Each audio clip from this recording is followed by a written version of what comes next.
talagang pinaiinit ng Pilipinas para magkaroon sila ng dahilan, tayo, na tumakbo sa mga Amerikano at sabihin natin, Mutual Defense Treaty, tulungan nyo kami, inaapi kami. Bakit ko naman nasabi yun? Alam nyo naman po, nung panahon ng dating administrasyon, bagamat hindi naman ito talaga binding on the new administration, no? Pwede sila gumawa ng sarili nilang pulisiya, naiiwasan itong mga ganito mga insidente kasi nga nagkaroon ng kasunduan. Basta status quo, walang problema. Kung ang dadalhin ay tubig at pagkain lamang sa Sierra Madre, yung mga kasanduluhan natin doon, walang problema. Pero ang nangyayari, nagpipilit din ang Pilipinas ngayon na magdala ng mga repair materials. Dahilan, kaya tuloy sinasalubong sila ng water cannon.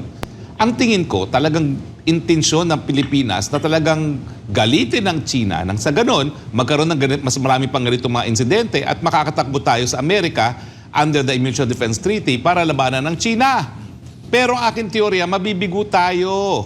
Dahil tignan man natin ang nangyayari sa daigdig. Yung nagsalita recently si President Biden kung ano mga prioridad nila sa Asia, hindi po niya nabanggit ang Pilipinas. Nakasama doon sa prioridad niya. Wala rin nabanggit sa WPS. O BFF tayo. Oo, akala ko BFF tayo pero hindi naman binabanggit na tayo tutulungan at hindi binabanggit na prioridad yung ating sigalot sa China sa paglalaban ng teritoryo dyan sa West Philippine Sea.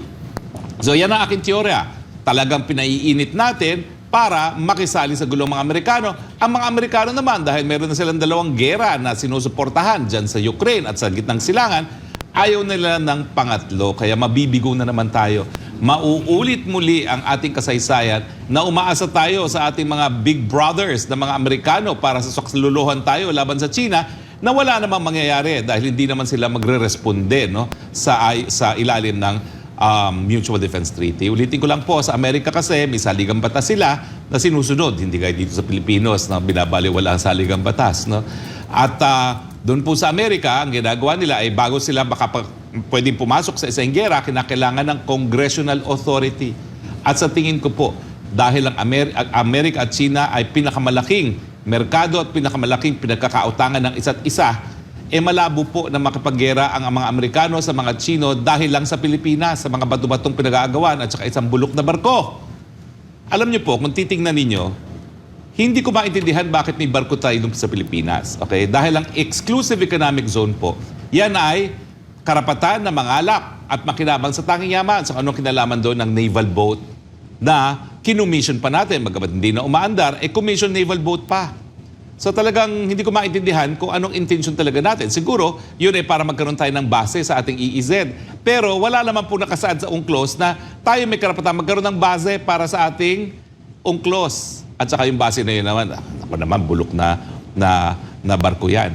Ibang klase kapag ang tinayo natin dyan ay artificial island. Dahil doon sa UNCLOS na sinasabi, meron talaga tayong karapatan na magtayo ng artificial island dyan sa exclusive economic zone natin na hindi naman natin nagawa kahit kailan. Ang alam ko dati nung panahon ng dating Presidente Fidel Ramos, may mga plano, hindi naman dyan sa Ayungin, no, kundi sa mga ibang lugar na talaga magkaroon ng permanent mga structures doon sa mga lugar na meron tayong exclusive economic zone na hindi naman natuloy. No? Siguro the second best na desisyonan ni dating Presidente Estrada, yun nga, magpalubog dyan ng isang barko ng gano'n, meron tayong presensya dyan. No?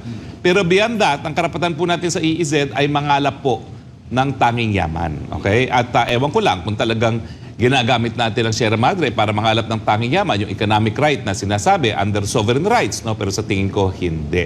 So dapat pag-isipin natin, ano ba dahilan na tayo nagpalubog ng barko doon? No? Na nagiging dahilan ngayon ng sigalot, no? Para magkaroon ng presensya. Ano naman gagawin natin sa presensya kung magugutom na may mga sundalo ron? Dahil tayo ay hindi na tumutupad doon sa status quo.